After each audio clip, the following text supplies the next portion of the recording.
Hello guys, टाकायला नाही म्हणत गाईज आम्ही अशा प्रकारे पहिल्या स्टेपवर आलो आहोत टेकडीच्या खाली आणि इथं थांबलेलो आहोत.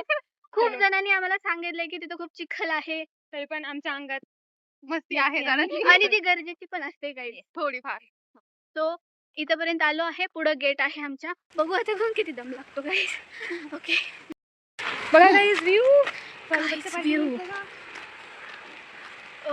जो मिळते वरती जाऊन टेकडीवरती का डायरेक्ट वरती जर असंच लांबून आलं तसं. This is our destination.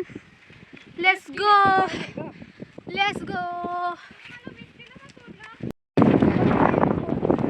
काय म्हणायचं मग आता कंटिन्यू का करते सोड.